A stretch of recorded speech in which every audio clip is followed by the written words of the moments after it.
A ver, ¿qué grave?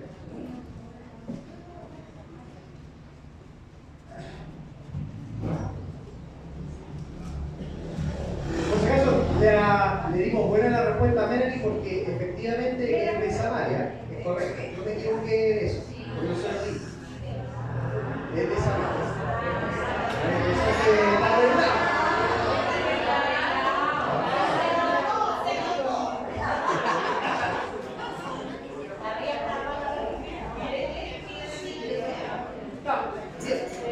Vamos a la lectura.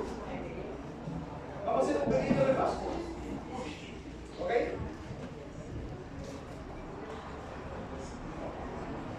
Un pequeño repaso entonces. Antes de entrar ya a la lectura. Entonces, dijimos que ¿quién fue el primero que ordenó el canon bíblico?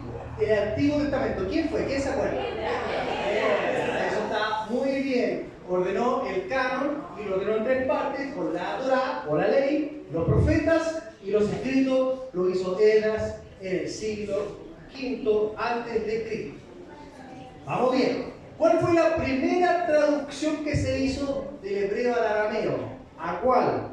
¿Quién se acuerda? Al griego. ¿Y cómo se llamaba esa versión?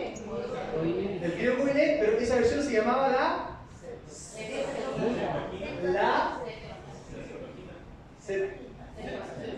Oiga, hermano, cambia la pila. Ya, hermano, mejor vaya usted. Ahí está. En la biblioteca de Alejandría, el rey, ¿cómo se llama el rey? Ptolomeo, no se me vaya a equivocar, hermano. Rey Ptolomeo, avance nomás, hermano. Hizo la Septuaginta, ¿cierto? Y era de hebreo arameo al griego Koiné. ¿Amén? Luego, el Nuevo Testamento, ¿cómo se ordenó el canon del Nuevo Testamento? ¿Se acuerdan en qué momento fue? Fue en un concilio, ¿cierto? El concilio de Constantino. Recuerden que Constantino se convirtió al cristianismo y hizo que Roma fuera cristiano, y en el concilio de Cartago, en el año 397, ordenó la Biblia, el Nuevo Testamento, en 26 libros. ¿Cuántos libros son en el Nuevo Testamento? 26. Entonces, ¿por qué hay 26? Porque el Apocalipsis no incluía, no estaba dentro del canon, porque era un poco fantasioso, difícil de entender, pero luego, en el año 419, entendieron que el Apocalipsis sí correspondía, y ahí se formaron los 27 libros del Nuevo Testamento. ¿Amén? ¿Se van recordando? Sí. Avancen una más, hermano Jorge.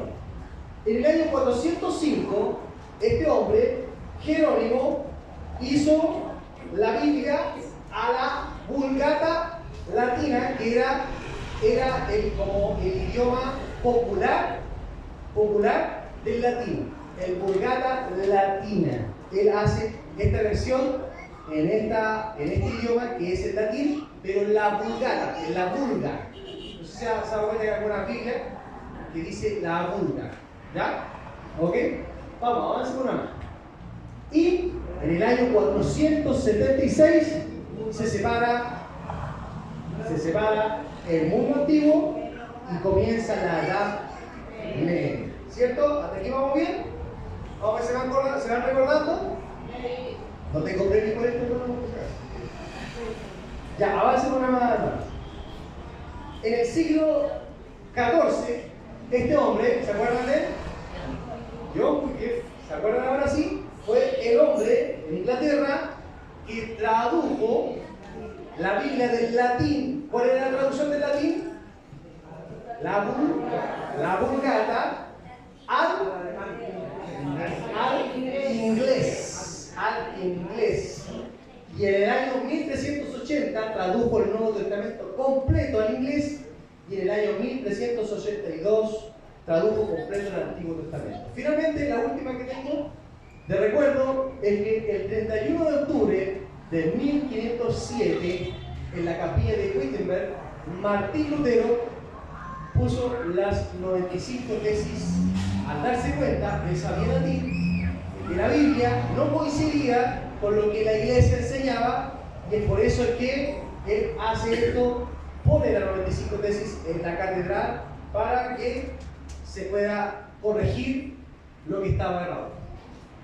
Nunca se hizo eso, y finalmente lo que sucedió es que lo encarcelaron, y estando encarcelado, él tradujo del latín al alemán la Biblia del Señor. Hasta aquí llegamos el domingo pasado. ¿Estamos listos para continuar? Voy a tratar de tomarlo yo. No, se me acabó la pila. Voy a tratar de tomarlo yo. ¿Ok? ¿Estamos listos? Bien, vamos entonces. Después de esto, después de esta situación, comenzó a venir como una especie de fiebre por traducir la Biblia. Como veían de que había hombres que estaban traduciendo la Biblia al inglés y otros al alemán, resultó ser que en Inglaterra aparece un profesor de la Universidad de Cambridge en el año 1535, y este hombre se llamaba William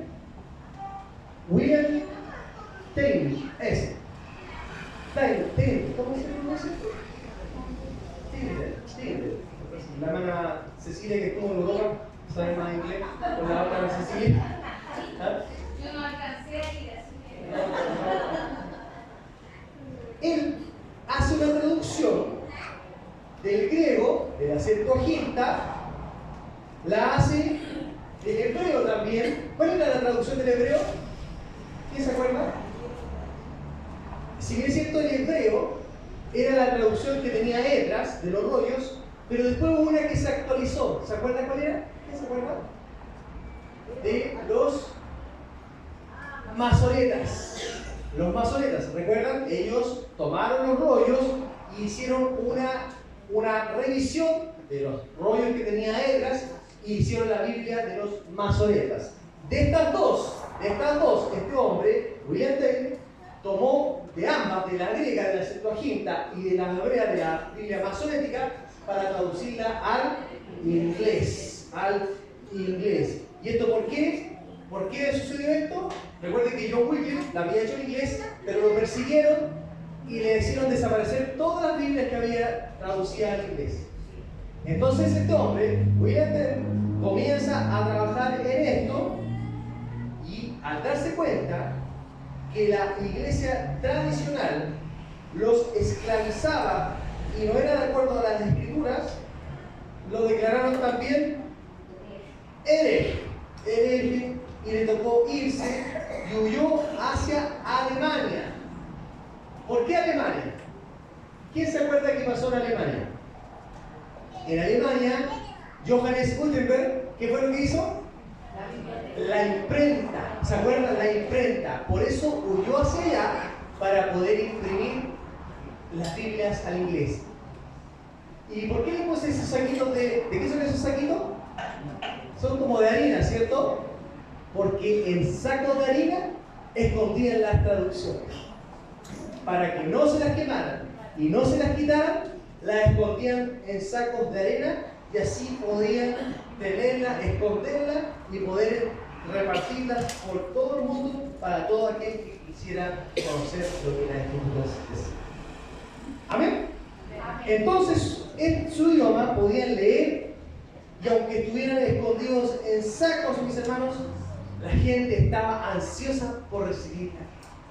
Había una necesidad de leer la Biblia. Yo vi un video hace poquito, no sé si será cuál, pero en China, que está prohibido el cristianismo, llegaban de repente, de vez en cuando, cajas con Biblia. Y vi el video, y la gente que estaba ahí desesperada a las cajas para poder tener una de esas Biblias. Eso era lo que estaba pasando aquí. había una emoción en las personas que estaban aquí por entender lo que era el Señor, la presencia de Dios que llegaba a los hogares, a las vidas, siendo transformados, mis hermanos amados. Y aún habiendo persecución, había aún más deseo por conocer y por entender lo que las Escrituras decían. Qué hermosa. Por esta razón, el obispo de Inglaterra decidió que cualquiera que tuviera una copia de la Biblia traducida al inglés se declararía hereje, sería excomulgado y sería quemado en la hoguera. ¿Qué pasaría si alguien nos dijera eso? Si nos pillan con una Biblia, por eso le dicen traer a todos su Biblia, para que así nos pillan a todos.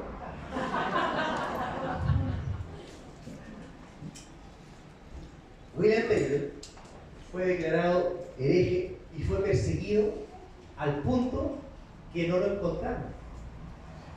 Y como no lo encontraron, y para ellos poder salirse con la suya, dice la historia, hicieron un muñeco como que si fuera él. Y lo quemaron en la hoguera, dice, lo quemamos. Pero era un muñeco, no era él. William Taylor huyó a Alemania y allí pudo imprimir todas las copias en inglés suficientes para que mucha gente pudiera entender. ¿Amén?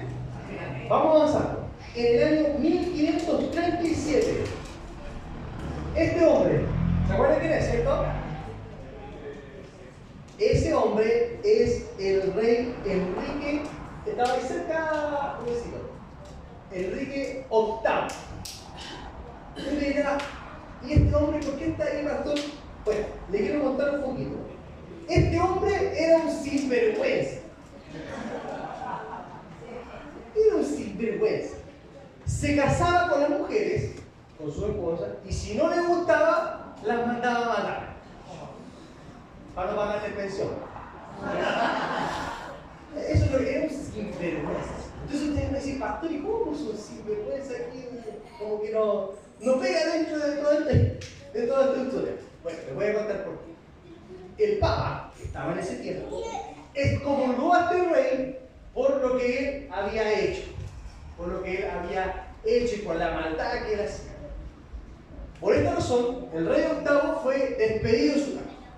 Y él dijo, picota, esto no va a quedar así.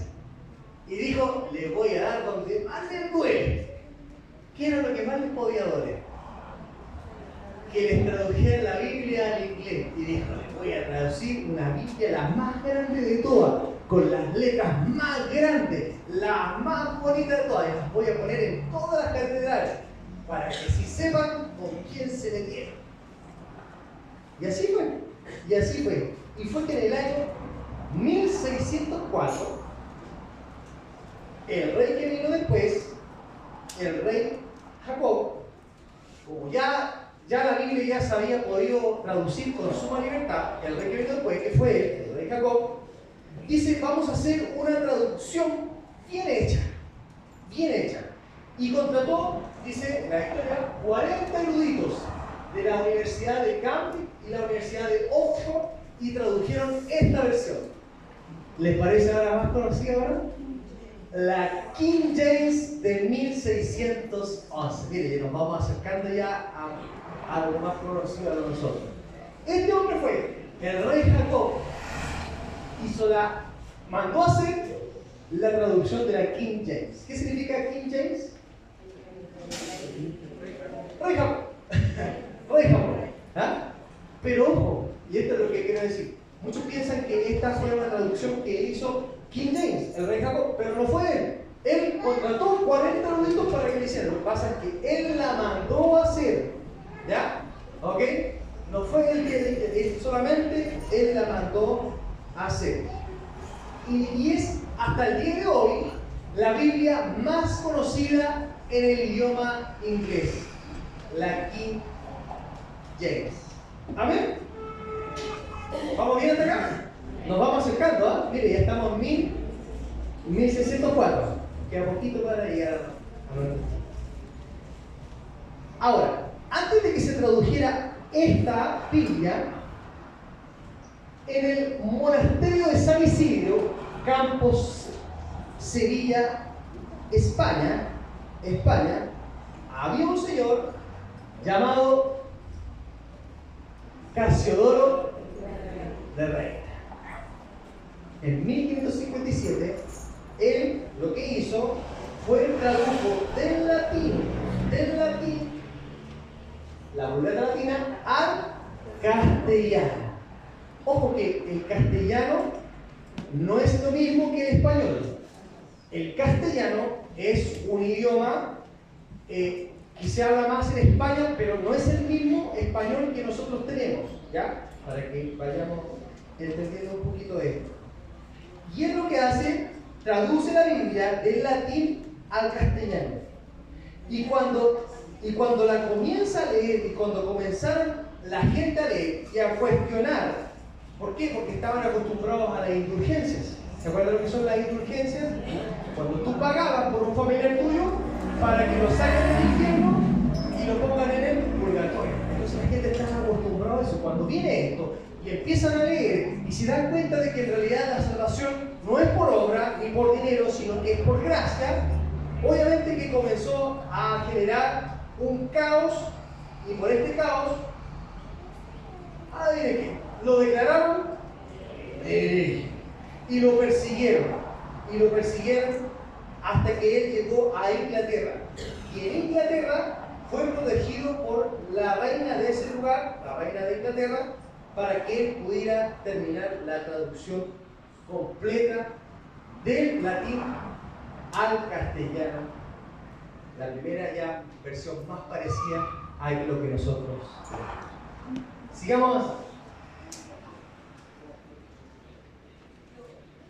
Bueno, finalmente lo encontraron y lo quemaron. Tengo que decirle eso, que finalmente lo encontraron y lo quemaron. Pero, en Basilea, Suiza, Casiodoro de Reina, de 1569, publica la primera Biblia, pero ahora en español. ¿Amén? Y tiene la característica de que en la portada de la Biblia aparece un animalito como tomando un panal de ovejas. Abejas. ¿Ustedes son las ovejas? Y se publica lo que es la Biblia conocida como la del oso. Mira, ya más conocida la Biblia, ya se está. Ahora vi. Y aparece la Biblia del oso, que no fue traducida por un oso, por si acaso no vaya a pensar que un oso la tradujo. Esta Biblia fue hecha por Casiodoro de Reina, pero ojo, que él hace esta Biblia, pero ahora la hace al español, ya al idioma más conocido de nosotros. ¿Amén? ¿Amén? Vamos. Un compañero de él, ¿un compañero de quién? Casiodoro de Reina, un compañero de él, de allá del Alto Monasterio de Sevilla, España, llamado Cipriano de Valera, hizo la revisión. Ojo, la revisión, no la traducción. Hizo la revisión de los escritos. ¿De quién eran los escritos? De Casiodoro de Reina, que estaban excelentes. Esos escritos estaban excelentes. Y lo que él hace con esta revisión, la perfecciona, y en el año 1602, en la ciudad de Ámsterdam, ¿dónde queda Ámsterdam? Holanda, aparece por fin la Biblia que nosotros conocemos, que es la Reina Valera. Y llegamos a la Reina Valera. Al fin algo conocido del sistema. Pero la gente a veces piensa que, lo que le explicaba antes, la gente piensa que la versión más conocida en inglés, que es la King James, piensa que la tradujo el rey Jacob. Y no fue el rey Jacob. ¿Quién fue? Los 40 eruditos que contrataron para hacer esta traducción. Y la Reina Valera, que es la que más conocemos, piensan que la hizo la Reina Valera, o en este caso Cipriano de Valera, pero en realidad quien hizo esta traducción fue Casiodoro de Reina. Qué bueno, son muy buenos ustedes, estudiantes. Muy bueno. Vamos a avanzar entonces. Entonces, en el siglo I, después como todos querían leer y traducir Biblias, apareció un hombre, y aquí ya vamos llegando al final, apareció un hombre en el año 1694, este hombre. ¿Cómo se llama este hombre? Voltaire. En francés, Voltaire. Como volteado, volteado. ¿Por qué puse este hombre? Este hombre era un famoso filósofo francés, escritor de la época. A ver, un famoso filósofo, escritor de la época. Y estando en su casa en París, él dijo lo siguiente. Escuchen lo que dijo. Dijo: en un siglo más, toda la gente va a conocer mis escritos y nadie más se va a acordar de esta famosa Biblia. Este hombre lo dijo. Resultó ser que pasó ese siglo y la Sociedad Bíblica Británica compró la casa de Voltaire. Le compró la casa y usó la imprenta de Voltaire para imprimir más Biblias. Y convertir ese lugar, la casa de Voltaire, en la sede de la Sociedad Bíblica Británica en París. Es decir, su profecía se le volteó. Es decir, su profecía se le volteó su profecía. Por eso es que uno ve noticias y se da cuenta cuando alguien habla algo en contra de la palabra, o en contra de Israel, o en contra de los cristianos, siempre trae repercusiones. Y este hombre se aseguró que en un siglo más nadie va a conocer la Biblia, su puro escrito. ¿Quién conoce un libro de Voltaire? ¿Cómo voltearse para no...? ¿Ah? Bueno. Y así, después de este comienzo de la Sociedad Bíblica Británica, comenzaron a hacer muchas más sociedades bíblicas en diferentes lugares, en todo el mundo, hasta que llegamos a conocer lo que estos sí conocemos, imagino, que es la Sociedad Bíblica Unida. Sociedad Bíblicas Unidas. Y ellos trajeron, las Sociedades Bíblicas Unidas, trajeron versiones que nosotros ya ubicamos, como por ejemplo la Reina Valera de 1909. Esta es la primera Reina Valera, la Reina Valera de 1909. Esta versión la usaron en gran cantidad los misioneros que llegaron a Chile o a estos lugares aquí, usaron esta versión, la de 1909. Luego nació la Reina Valera de 1960, que es la que la mayoría de nosotros tenemos y trabajamos, nos gusta hablar. Vosotros, vosotras, estáis, no estáis, nos gusta esa, ¿es cierto? Somos españoles. Y la última versión que hicieron, bueno, la Reina Valera de 1960, y la última que trajeron fue la Reina Valera de 1995, y así llegó a nuestras manos la palabra del Señor. Hoy en día, en muchas versiones está la NBI, la Nueva Versión Internacional, la Biblia de las Américas, la NTV, la Dios habla hoy, etcétera, etcétera, y un montón de versiones más. Pero lo más importante es que así fue que llegó su Biblia. ¿Tiene su Biblia? A ver, levánteme la Biblia. Todos su Biblia, levánteme la Biblia. Ahora déjenla al ladito y denle un aplauso a todos los hombres de Dios.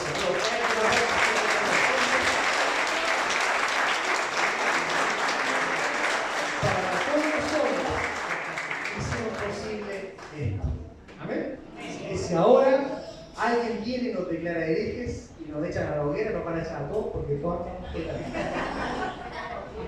antes de terminar, y estamos súper bien colados, les quiero contar algo.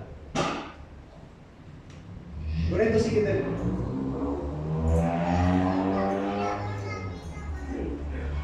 En el año 1947, año 1947, esto ya es hace poco, hace poquito. ¿Cuántos son de este año del 47? Hace poquito. Unos lolitos. Unos lolitos. Unos guauitos. En el año 47, cerca del Mar Muerto, en unas cuevas que se llaman las cuevas del, ¿quién se acuerda? Cuevas de Qumran, así se llama. Ahí está, las cuevas esas son las cuevas del Qumran. Para los que nunca han ido para allá, esos son. Lo saqué de internet. Un pastor encontró unos rollos ahí y resultó que eran rollos que databan del siglo I y del 250 a.C.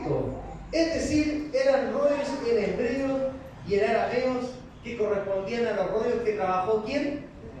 Esdras. ¡Wow! Esdras, hermanos amados, 250 a.C. encontraron los rollos en perfecto estado, mis hermanos amados, de casi todos los libros de la Biblia, en especial del libro de Isaías. Estaba casi completo el del libro de Isaías, mis hermanos amados. Y esto les sirvió, mis hermanos amados, para poder corregir todas las Biblias, todas las traducciones, la Vulgata Latina, la Septuaginta, la de los Masoretas, la de King James, la Reina Valera, y poder así hacer más precisa lo que hoy nosotros tenemos comparado con lo de esos rollos. Y podemos decir tranquilamente que lo que aquí dice es lo mismo que encontraron en esos rollos, y lo que dicen los rollos es lo mismo que Dios dijo a los más de 40 escritores, o los 40 escritores que escribieran el Biblia. Mire qué lindo detalle. Y ahí está entonces la escuela de Qumran, por si alguien algún día quiere ir para allá. Finalmente, el texto con el que empezamos. Pero estas cosas, las cosas que están en la palabra, se han escrito para que creáis que Jesús es el Cristo, el Hijo de Dios, y para que creyendo tengáis vida en su nombre. ¿Qué les parece si lo recitamos todos juntos? A la 1, a las 2 y a las 3. Pero estas se han escrito para que creáis que Jesús es el Cristo, el Hijo de Dios, y para que creyendo tengáis vida en su nombre. Amén. Amén. Ahí terminamos. Ahí terminamos. Y el Señor puede bendecir.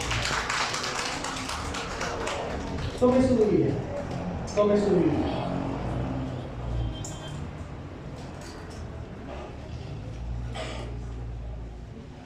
¿La tiene en su mano? Tome su Biblia. Tome su Biblia. Ahora sabe cómo llegó a su mano, ¿cierto? Sabe todo lo que sucedieron. ¿Cuántos hombres fueron quemados, fueron aserrados, fueron asesinados, para que tú y yo hoy la tengamos en nuestras manos?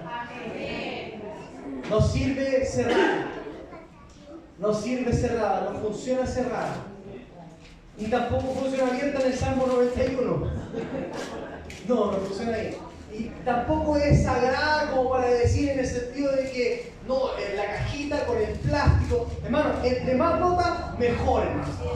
Mire, la mía ya se me está haciendo el cuello. Este es un mensaje subliminal a mi esposa de que. ¿Ah?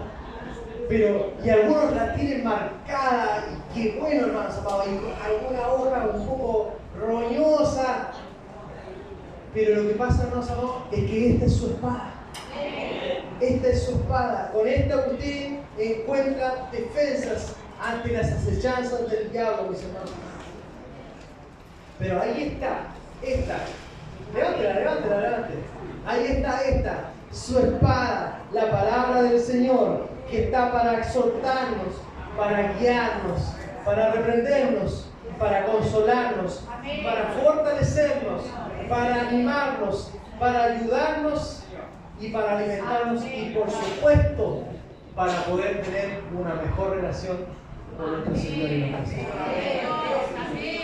Que este tiempo en que hemos podido aprender de la historia de la Biblia nos sirva para poder tomar conciencia de lo que costó y nos haga sentir un deseo grande, así como cuando empezaron a aparecer las traducciones, de empezar a leer la Biblia.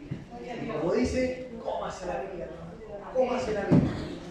Vamos a partir entonces, bueno, ya partimos la próxima semana. ¿Cuál es el desafío? Juan, capítulo del 11 al 21. Así que, y todos nuevamente con su Biblia. ¿Oramos? Si puedes tomar al que está al lado tuyo, para que tome. ¿Sabe por qué?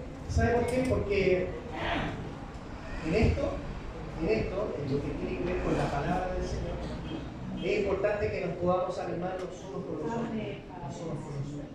Es importante. Si quieres de atrás no hay problema, pero la palabra está para esto, para animarnos, sobre todo cuando estamos en momentos difíciles, en momentos complicados. ¿Qué ha sido lo que nos ha animado? ¿Qué ha sido lo que nos ha fortalecido? ¿Qué ha sido lo que nos ha exhortado? Lo que nos ha hablado duro, pero nos ha hecho entender lo que es su palabra. Entonces, pobre fortaleza en la palabra del Señor. Porque estas cosas se han escrito para que creamos en que Jesucristo es el Señor y que nos ha dado vida a Él. Padre, en el nombre de Jesús, gracias por el tiempo que nos ha regalado para poder entender la historia de la Biblia. Señor mío, hoy día hemos terminado un pequeño resumen, Señor mío. Este es mucho más amplio. Probablemente faltaron muchos más nombres, muchas más versiones. Pero, Señor, lo importante era poder destacar cada uno de los puntos importantes antes de llegar a esta revisión, Señor mío. Señor, gracias, muchas gracias por todos los hombres de Dios que trabajaron de parte tuya, Señor mío, de los escribas que se preocupaban como fotocopias humanas de poder hacer rollos con los diferentes textos, Señor mío, para que así Esdras pudiera formar el canon bíblico del Antiguo Testamento. Y así comenzaron todas las traducciones, Señor mío, al griego, al latín, al alemán, al inglés, al castellano, al español y muchos otros idiomas más que tenemos hoy. Gracias a Dios, hoy la Biblia está incluso traducida al idioma de la isla de Pascua, Señor mío. Señor, incluso, Señor mío, ha llegado a los extremos más difíciles, Señor mío. Gracias porque muchos hombres, Señor mío, han creído que van a derrotar tu palabra. Pero dice la palabra, el cielo y la tierra pasarán, pero tu palabra no pasará jamás. Gracias, muchas gracias por este valioso tesoro que nos ha regalado, Señor mío. Y ayúdanos, Señor mío, como hijos tuyos, a reconocer este esfuerzo, Señor mío, y a tomar el deseo de poder comenzar a estudiar la palabra para así poder tener una verdadera relación contigo, mi Señor. Gracias, muchas gracias. Todo esto es para la gloria y la honra tuya, en el nombre de Jesús. Y la iglesia dice amén y amén. Y Dios bendiga a Dios que está al lado tuyo con la Biblia el próximo domingo. No deje de leer la Biblia.